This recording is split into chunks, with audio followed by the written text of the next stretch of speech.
students, welcome you all in my channel QCS. और today's topic is froth flotation process.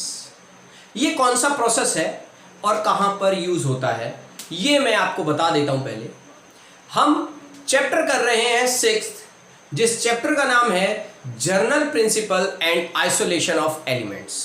मतलब हम अर्थ से minerals को और मेटल्स को एक्सट्रैक्ट करते हैं इस चैप्टर के अंदर। उनको एक्सट्रैक्ट करने के लिए हमारे पास 3 प्रोसेस होते हैं। पहला प्रोसेस होता है कंसंट्रेशन ऑफ ओर के पार्टिकल्स को क्या करना, एग्रीगेट करना, इकट्ठा करना या कंसंट्रेशन करना। ये जो फ्रॉथ फ्लोटेशन प्रोसेस है ये इसी पहले पार्ट का एक पार्ट है, क्योंकि हर तरह के मेटल्स को एक ही प्रोसेस के थ्रू कंसंट्रेटेड नहीं किया जा सकता। हमें अलग अलग मेटल्स को अलग अलग प्रोसेस के थ्रू कंसंट्रेशन करना पड़ेगा या कंसंट्रेट करना पड़ेगा। कंसंट्रेट करने का मतलब क्या होता है? कंसंट्रेट करने का मतलब होता है कि बहुत सारे ओर्स पार्टिकल्स को इकट्ठा कर देना और उनमें से जो बहुत हैवी गैंग पार्टिकल्स हैं, गैंग पार्टिकल्स बोलते हैं हम इम्प्योरिटीज को, उनको रिमूव कर देना किसी प्रोसेस के थ्रू। तो ये जो प्रोसेस है हमारा, जिसे हम क्या बोल रहे हैं, फ्रॉथ फ्लोटेशन प्रोसेस बोल रहे हैं। ये फ्रॉथ फ्लोटेशन प्रोसेस हेल्प करेगा हमें किसी भी ओर में से गैंग के पार्टिकल्स को रिमूव करने के लिए। इस प्रोसेस में हम एक इंस्ट्रूमेंट यूज करते हैं, जो इंस्ट्रूमेंट का डायग्राम मैंने यहां पर बना रखा है। व्हाइट बोर्ड पे आपको यहां दिख रहा है ये डायग्राम बहुत अच्छे से। मैं पहले डायग्राम एक्सप्लेन कर देता हूं, फिर मैं इसका एक बेसिक प्रिंसिपल बताऊंगा आपको, जिस प्रिंसिपल के बिहाफ पर हम इस फ्रॉथ फ्लोटेशन प्रोसेस को आज के लेक्चर में समझने वाले हैं। Right student? तो हम आज क्या करने वाले हैं, हम कंसंट्रेशन ऑफ ओर के अंदर एक पोर्शन होता है, जिस पोर्शन को हम क्या बोलेंगे, फ्रॉथ फ्लोटेशन प्रोसेस बोल देंगे, जो सीबीएसई बोर्ड और एग्जाम्स के अंदर बहुत ज्यादा आता है और नीट, आईआईटी, जेईई मेंस में भी इससे रिलेटेड क्वेश्चंस इंटरनली पूछे जा सकते हैं। तो आपके लिए ये प्रोसेस बहुत इंपॉर्टेंट है। लेक्चर को बहुत केयरफुली आराम से समझिए। जो भी डाउट है, हर डाउट मैं लेक्चर के अंदर ही क्लियर करने की कोशिश करूंगा। Right student? तो हम आते हैं सबसे पहले फ्रॉथ फ्लोटेशन प्रोसेस। फ्रॉथ का मतलब होता है झाग। आपने देखा होगा घरों में, अपने घरों के अंदर जब हम कर्ड को किसी एक इंस्ट्रूमेंट की वजह से किस में कन्वर्ट करते हैं, लस्सी के अंदर कन्वर्ट कर देते हैं। कर्ड से हम क्या बनाते हैं, लस्सी बनाते हैं। तो हमें क्या करना पड़ता है, उसे इस तरीके से रोटेटर से रोटेट कराना होता है। राइट? इसी तरह का ये एक डायग्राम आपको दिख रहा होगा। हमने क्या लिया, हमने एक वेसल लिया, जिस वेसल में मैंने यहां पर एक रोटेटिंग पैडल दिखा रखा है आपको। ये रोटेटिंग पैडल लेंगे हम, और यहां से मैंने एक इनकमिंग शो की है, जिस इनकमिंग में आपको दिख रहा होगा कि मैंने यहां क्या लिखा है, यहां मैंने pulp of ore plus oil लिखा हुआ है। पल्प ऑफ ओर के साथ साथ मैं यहां से क्या भी ऐड करूंगा, इसके अंदर ऑयल ऐड करूंगा। अब ये ऑयल क्या है और ये क्या काम करता है और हमें क्यों ऐड करना है इसको इसके अंदर, ये मैं आपको यहां बताने वाला हूं कि ये ऑयल किस तरीके से क्या क्या काम करेगा। Right student? सबसे पहले हम बात कर लेते हैं डायग्राम की। तो डायग्राम में एक वेसल के अंदर हमने एक रोटेटिंग पैडल लिया है, जिसकी वजह से हम एयर को एंटर कराएंगे इस मिक्सचर के अंदर। दूसरा, साइड से हम क्या करेंगे, पल्प ऑफ ओर और ऑयल को एंटर कराएंगे। क्यों? क्योंकि ये जो प्रोसेस है आपका, कौन सा, फ्रॉथ फ्लोटेशन प्रोसेस, ये एक प्रिंसिपल पर बेस्ड है स्टूडेंट। और इसका प्रिंसिपल कौन सा है? इसका प्रिंसिपल है सीधा सा, ये एक प्रिंसिपल है कि froth flotation process sulphide ores को प्रेफरेंसली वेट कर देता है बाय पाइन ऑयल। ये क्या काम करता है, यहां पर जो भी आप पल्प ऑफ ओर लेंगे और उसके साथ जो ऑयल लेंगे, ये ऑयल यहां पर कौन सा ऑयल होगा, ये ऑयल लेंगे आप पाइन ऑयल। ये पाइन ऑयल क्या काम करता है, ये पाइन ऑयल फ्रोथ के साथ किसको, ओर के पार्टिकल्स को वेट कर देता है, और जो गैंग पार्टिकल्स होते हैं, जो ओर के अंदर इंप्योरिटीज होती हैं, उन इंप्योरिटीज को वेट कर देता है किससे, वाटर से। क्योंकि जब हम ये प्रोसेस स्टार्ट करेंगे तो स्टार्ट करने से पहले हम जो ओर लेंगे उस ओर का एक पेस्ट बनाएंगे, किसके साथ, वाटर के साथ और ऑयल के साथ। हम वाटर और ऑयल क्यों यूज कर रहे हैं ये मैं क्लियर कर देता हूं अभी। वाटर और ऑयल जब दोनों को आप मिक्स करते हैं तो वहां पर एक प्रोसेस होता है जिसे हम इमल्सन बोलते हैं। मतलब ऑयल वाटर के अंदर नहीं डिसॉल्व हो सकता और वाटर भी ऑयल के अंदर डिसॉल्व नहीं हो सकता। ये इनसॉल्युबल दो लिक्विड्स हैं, इसीलिए हम दो लिक्विड्स यूज कर रहे हैं, किसके साथ, ओर के साथ। जिससे क्या होगा, एक लिक्विड ओर को वेट कर देगा और एक लिक्विड गैंग पार्टिकल्स को वेट कर देगा। वो कौन से होंगे इसमें, जो मैं यहां पाइन ऑयल यूज करूंगा, ये पाइन ऑयल तो ओर के पार्टिकल्स को वेट कर देगा, मतलब उनके चारों तरफ चिपक जाएगा, और जो गैंग के पार्टिकल्स है वो वेट हो जाएंगे किससे, वाटर से। तो दोनों में, गैंग पार्टिकल्स और ओर के पार्टिकल्स में क्या हो जाएगा, ऑटोमेटिकली वाटर और ऑयल की वजह से क्या हो जाएगा, सेपरेशन हो जाएगा। ये तो हुआ सेपरेशन। फिर इस एयर का क्या काम हुआ, ये एयर और रोटेटिंग पैडल क्या काम करते हैं, जिस तरीके से हम घर में कर्ड से मिल्क निकाल लेते हैं ना, ऊपर आ जाता है, मक्खन आ जाता है ना फ्रोथ्स की फॉर्म में, ऐसे ही जब हम इस रोटेटिंग पैडल को रोटेट कराएंगे तो रोटेट कराने से क्या होगा, जो ओर के पार्टिकल्स वेट हुए थे किससे, ऑयल से, वो ओर के पार्टिकल्स तो फ्रोथ बन के कहां आ जाएंगे, यहां पर आ जाएंगे। ये वाला एरिया मैंने दिखा रखा है ना आपको, ये यहां पर, ये तो ओर के पार्टिकल्स आ जाएंगे यहां फ्रोथ की फॉर्म में, और जो गैंग के पार्टिकल्स वेट हुए थे वो पानी के साथ वेट होकर के कहां रह जाएंगे, नीचे ही रह जाएंगे इस ब्लू कलर के सॉल्यूशन में। जिससे हमारे पास ओर के पार्टिकल्स और गैंग के पार्टिकल्स दोनों में क्या हो जाएगा, सेपरेशन हो जाएगा। जब दोनों में सेपरेशन हो जाएगा तो हम यहां से इन फ्रोथ्स को क्या कर लेंगे, स्किम्ड ऑफ कर लेंगे। क्या कर लेंगे, स्किम्ड ऑफ कर लेंगे, मतलब इन्हें निकाल लेंगे और ड्राई करेंगे।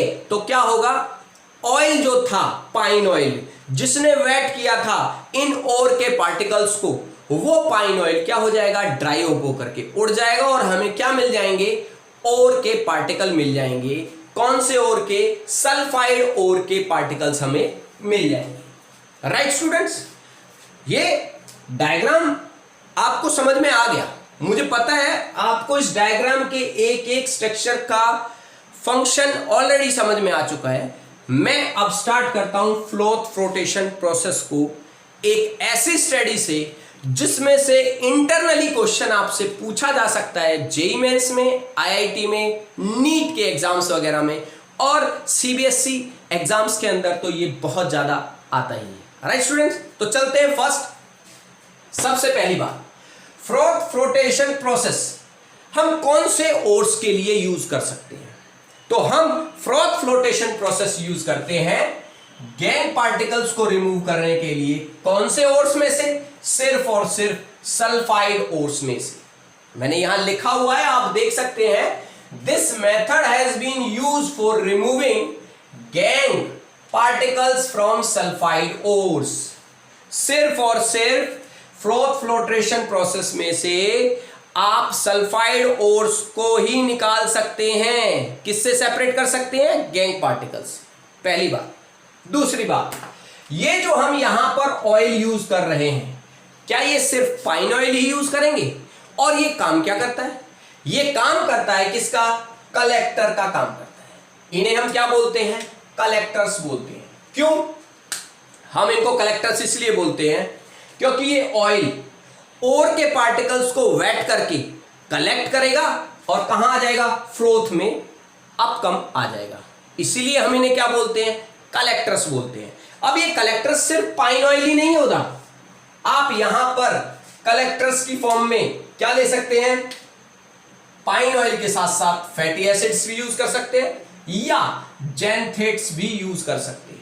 ये बायोमोलिक्यूल्स ऑर्गेनिक कंपाउंड्स हैं, इनको आप पाइन ऑयल की जगह यूज कर सकते हैं। अलग अलग सल्फर के या सल्फाइड के ओर्स में हम अलग अलग कलेक्टर्स को यूज करेंगे, राइट।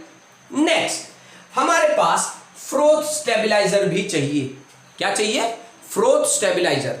अब ये क्या होता है, ये जब आप अपने घर के अंदर कर्ड को चलाते हैं तो आप देखते हैं आपने कर्ड को चलाया, बहुत सारे फ्रोथ बन गए, आपने चलाना बंद किया तो वो फ्रोथ फिर से क्या हो जाते हैं, लिक्विड में कन्वर्ट हो जाते हैं, स्टेबल नहीं रहते। इसीलिए हमने क्या किया, यहां पर फ्रोथ स्टेबलाइजर लगा दिया। क्या वो क्या काम करेगा, जैसे ही ये रोटेटिंग पैडल चलेगा, उससे चलने से जितने भी फ्रोथ बनेंगे ऊपर आएंगे, वो सब के सब क्या हो जाए, स्टेबल हो जाए। मतलब वो वापस नीचे ना जाए, वो कहां रहे, स्टेबल हो जाए। क्योंकि वो क्या कंटेन करे हुए हैं, वो ओर के पार्टिकल्स को कंटेन करे हुए हैं। इसीलिए हम उन्हें स्टेबलाइज करने के लिए, यहीं पर रखे रहने के लिए क्या करते हैं, उनके अंदर फ्रोथ स्टेबलाइजर ऐड करते हैं। वो फ्रोथ स्टेबलाइजर भी हमारे पास ऑर्गेनिक कंपाउंड्स हैं, जो क्रिसॉल्स और एनिलीन, दो आप फ्रोथ स्टेबलाइजर्स यूज कर सकते हैं। क्रिसॉल के भी अलग अलग टाइप है, वो आप ऑर्गेनिक केमिस्ट्री में पढ़ेंगे कि क्रिसॉल क्या होता है और उसके कितने टाइप्स होते हैं। बट मैं आपको बता रहा हूं कि इन दोनों को हम यहां पर फ्रोथ जो बन गया उसको स्टेबलाइज, बने रहने के लिए फ्रोथ स्टेबलाइजर क्या करेंगे, यूज करेंगे, राइट। अब बात करते हैं कि ये प्रोसेस होता कैसे है। आई होप कि आपको ये चीज अच्छे से समझ में आ रही है। वैसे मैं आपको वो प्रोसेस समझा चुका हूं, फिर एक से देख लीजिए। हम क्या करते हैं, सबसे पहले हम एक सेलेरी पार्ट बनाते हैं, जिसके अंदर ओर के पार्टिकल्स को कंसंट्रेट किया हमने, वाटर डाला और पाइन ऑयल डाल दिया, उसको घोल दिया, वो एक पेस्ट बन गया। पेस्ट बनने के बाद प्रोसेस क्या स्टार्ट होता है, जो हमारे मिनरल्स के पार्टिकल्स होते हैं, mineral particles become weight by oil. Minerals के पार्टिकल्स क्या हो जाते हैं, गीले हो जाते हैं, किससे, ऑयल से। मिनरल के पार्टिकल्स पर ऑयल की लेयर चढ़ जाती है। और जबकि while gang particles by water, और गैंग पार्टिकल्स किससे गीले हो जाते हैं, वाटर से गीले हो जाते हैं। और मैं आपको बता चुका हूं कि वाटर और ऑयल क्या है, इनसॉल्युबल लिक्विड्स है, इमिसिबल है। इसलिए वो दोनों के दोनों क्या रहेंगे, अब सेपरेट रहेंगे, गैंग पार्टिकल भी और ओर के पार्टिकल भी। आगे क्या होता है, जो हम यहां पर रोटेटिंग पैडल यूज कर रहे हैं, वो रोटेटिंग पैडल क्या करेगा, एग्रीगेट करेगा the mixture and draw air in it. और इसके अंदर क्या ड्रॉ करेगा, एयर ड्रॉ कर देगा। जैसे ही एयर आएगी तो क्या होगा, as a result froth is formed. जैसे ही ऊपर से एयर आएगी तो फ्रोथ क्या होगा, फ्रोथ बनेगा, जो कहां आ जाएगा, which carries the minerals particles, जो क्या कैरी करे हुए है, मिनरल पार्टिकल्स को कैरी करे हुए है। फ्रोथ किसको कैरी कर रखा है, फ्रोथ ने क्या कैरी कर रखा है, मिनरल के पार्टिकल्स को कैरी कर रखा है। और फ्रोथ लाइट होता है, आपको पता है, क्योंकि उसमें एयर ड्रॉन हुई है ना, तो वो लाइट होगा। लाइट होने की वजह से वो कहां आ जाएगा, ऊपर आ जाएगा, और हम उसे क्या कर लेंगे, स्किम्ड ऑफ कर लेंगे, निकाल लेंगे, राइट। जो हमने निकाला है उसे ड्राई कर लेंगे फॉर द रिकवरी ऑफ और पार्टिकल्स। उस फ्रोथ को, जो हमने फ्रोथ यहां से स्किम्ड ऑफ किया है, उसको अलग निकाल के हम ड्राई करेंगे, जिससे हम और के पार्टिकल्स को गेन कर सकें। यहां तक बात आपको समझ में आ गई होगी बहुत अच्छे से। मैं जो भी मैंने आपको बताया उस चीज को आप बहुत अच्छे से समझ चुके हैं। बट यहां पर हम कई बार क्या काम करते हैं, एक डिप्रीजेंट भी यूज कर देते हैं। डिप्रीजेंट क्या मतलब क्या होता है, या डिप्रीजेंट हम क्यों यूज करते हैं, डिप्रीजेंट मतलब दबाना। मैं आपको सीधा सा बता दूं, एक एग्जांपल देता हूं। मैंने एक सल्फाइड का ओर लिया, और सल्फाइड का ओर जो मैं ले रहा हूं, उस ओर में हो सकता है ZnS भी हो और PbS भी हो। मैंने एक ऐसा और लिया जिसमें जो सल्फर है वो दो फॉर्म में प्रेजेंट है, जिंक सल्फाइड की फॉर्म में भी प्रेजेंट है और लेड सल्फाइड की फॉर्म में भी प्रेजेंट है। अब मुझे तो क्या काम करना है, मुझे तो सिर्फ लेड सल्फाइड से ही सल्फर चाहिए, जिंक सल्फाइड वाला सल्फर नहीं चाहिए, क्योंकि जिंक सल्फाइड से मुझे सल्फर कम मिलेगा, लेड सल्फाइड से मुझे सल्फर क्या होगा, ज्यादा मिल जाएगा। तो मुझे क्या करना पड़ेगा, यहां पर एक डिप्रीजेंट यूज करना पड़ेगा ताकि इस ओर में से एक सल्फर के ओर को दबा दिया जाए, उसे वापस ऊपर फ्लोथ के अंदर ना आने दिया जाए। उन्हें हम क्या बोलते हैं, डिप्रीजेंट बोलते हैं। और यहां से 200% एग्जाम्स के अंदर, चाहे वो जेईई मेंस हो, चाहे वो नीट हो, चाहे वो आपका आईआईटी हो, चाहे वो आपका 12th का सीबीएसई एग्जाम हो, 100% डिप्रीजेंट से रिलेटेड एक क्वेश्चन आता है। वो 1 नंबर का क्वेश्चन क्या है, डिप्रीजेंट बताता हूं मैं आपको, डिप्रीजेंट क्या होता है। Sometime it is possible to separate 2 sulphide ores. कभी कभी 2 सल्फाइड्स के ओर्स को सेपरेट करना पॉसिबल होता है only by adjusting proportion of oil to water. मतलब मैं क्या करूं, मैं ऑयल और वाटर को एक फिक्स प्रोपोर्शन में जब डालूंगा ना उसके अंदर, किसके अंदर, एक ऐसे मिक्सचर के अंदर जिसमें सल्फाइड के 2 ओर्स हैं, तो उस फिक्स प्रोपोर्शन से ही वो दोनों सल्फाइड के ओर्स क्या हो जाएंगे, सेपरेट हो जाते हैं। बट कई बार हमें क्या करना पड़ता है, बाय यूजिंग डिप्रीजेंट, कई बार हमें डिप्रीजेंट यूज करना पड़ता है। किस केस में यूज करना पड़ता है, देखिए यहां पर मैंने यहां पर एक ओर लिया जिस ओर के अंदर 2 सल्फाइड के ओर्स हैं, एक ZnS है और एक PbS है, राइट। इन दोनों को मैं ऑयल और वाटर के प्रोपोर्शन को फिक्स करके सेपरेट नहीं कर सकता। इनको सेपरेट करने के लिए मुझे क्या चाहिए, एक डिप्रीजेंट चाहिए। तो इस केस में मैं जो डिप्रीजेंट यूज करूंगा वो डिप्रीजेंट क्या होगा, NaCN होगा। ये क्वेश्चन पूछा जाता है, कौन सा डिप्रीजेंट आप यूज करते हैं फ्रोथ फ्लोटेशन प्रोसेस में सल्फर के या सल्फाइड के ओर्स को सेपरेट करने के लिए, तो आप क्या बोलेंगे, सोडियम साइनाइड NaCN। कौन से ओर्स को सेपरेट करने के लिए, ZnS एंड PbS। ये दोनों ओर्स को सेपरेट करने के लिए हम एक डिप्रीजेंट यूज करते हैं, जिस डिप्रीजेंट को हम क्या बोलते हैं, NaCN, सोडियम साइनाइड बोलते हैं। ये क्या काम करता है, जैसे ही आप ये डिप्रीजेंट यूज करेंगे तो ये डिप्रीजेंट क्या काम करेगा, ZnS को प्रिवेंट करेगा कि वो फ्रोथ में ना कन्वर्ट हो। जिंक सल्फाइड जो है उसे फ्रोथ में नहीं कन्वर्ट होने देगा, सिर्फ लेड सल्फाइड को ही फ्रोथ बनने देगा।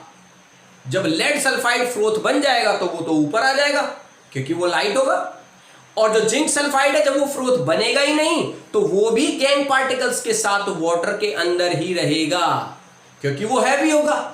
दोनों में सेपरेशन हो गया, तो रिप्रेजेंट सल्फाइड के 2 ओर्स को सेपरेट करने के लिए हम क्या करते हैं, यूज करते हैं। अब ये काम क्यों करेगा और कैसे करेगा मैं आपको बताता हूं। ये क्या काम करता है, ये ZnS के साथ रिएक्शन कर देता है। कैसा रिएक्शन कर देता है, हमारे पास ZnS होता है और वो रिएक्ट कर जाएगा किससे, 4NaCN से। जब ये 4NaCN से रिएक्ट कर जाएगा, क्यों, क्योंकि ये हमारा क्या है, डिप्रीजेंट है, तो ये हमारे पास एक कॉम्प्लेक्स बना लेगा, कौन सा, Na2ZnCN का होल 4। इसे हम क्या बोलेंगे, एक कॉम्प्लेक्स बोलेंगे। क्या बोलेंगे, कॉम्प्लेक्स, या हम इसे कोऑर्डिनेट कंपाउंड भी बोलेंगे। आप 9th यूनिट में 9th चैप्टर आपका कोऑर्डिनेशन कंपाउंड है ना, वहां पर इस तरह के बहुत सारे कंपाउंड्स आप करने वाले हैं। और प्लस में क्या निकल जाएगा, प्लस में Na2S ये रह जाएगा। तो जब ये कंपाउंड हमारा बन जाता है ना, तो हमारा जो जिंक मेटल है जो हमें निकालना था सल्फाइड ओर से, या जो सल्फर है जो हमें निकालनी थी, वो कहां रह गई, अभी यहीं रहेगी कॉम्प्लेक्स के अंदर ही, बट किससे सेपरेट हो गई, PbS से सेपरेट हो गई, क्योंकि PbS लेड सल्फाइड को तो हमने क्या बना दिया, फ्रोथ बना दिया NaCN डिप्रेजेंट यूज करके। राइट स्टूडेंट, तो ये था हमारा froth flotation process. I hope कि आपको ये बहुत अच्छे से समझ में आ गया होगा, क्योंकि इस प्रोसेस के थ्रू हम क्या काम करते हैं, हम सल्फाइड ओर्स को प्रेफरेंसली वेट करते हैं पाइन ऑयल से और गैंग के पार्टिकल्स को वेट करते हैं वाटर से, ताकि हम इन सल्फाइड के ओर्स में जो गैंग के पार्टिकल्स हैं उन गैंग के पार्टिकल्स को मिनरल पार्टिकल्स से क्या कर सकें, सेपरेट कर सकें। किसकी हेल्प से, कलेक्टर की हेल्प से और स्टेबलाइजर्स की हेल्प से।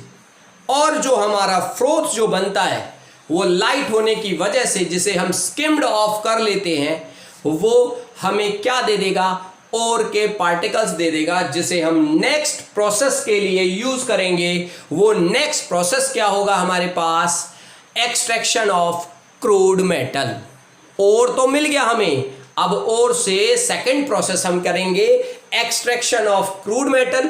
उसको भी हम अलग अलग तरीके से करते हैं। और फिर जब क्रूड मेटल हमें मिल जाएगा, क्रूड मेटल का मतलब है जिसके अंदर बहुत छोटी छोटी या स्मॉल अमाउंट में इंप्योरिटीज अभी भी रह जाएं, ऐसा मेटल, फिर उसको हम क्या करते हैं, रिफाइनिंग प्रोसेस के लिए डालते हैं, जिसका आपने देखा होगा इन QCS चैनल पर, क्या वेपर फेज रिफाइनिंग। तो हमने उस क्रूड मेटल को फिर रिफाइन किया, वेपर फेज रिफाइनिंग हो या क्रोमेटोग्राफी हो, there are so many methods जिनके थ्रू हम क्या कर सकते हैं, फिर उस क्रूड मेटल को प्योर मेटल के अंदर कन्वर्ट कर लेते हैं। तो आई होप स्टूडेंट्स कि आपको ये फ्रोथ फ्लोटेशन प्रोसेस समझ में आया होगा, क्योंकि ये फ्रोथ फ्लोटेशन प्रोसेस किस लिए यूज किया हमने, सिर्फ और सिर्फ concentration of sulphide ores by removing the gang particles from the sulphide ores. अगर आपका इससे रिलेटेड कोई भी डाउट है तो आप कमेंट बॉक्स में लिखिए, मैं डाउट फिर से क्लियर करूंगा।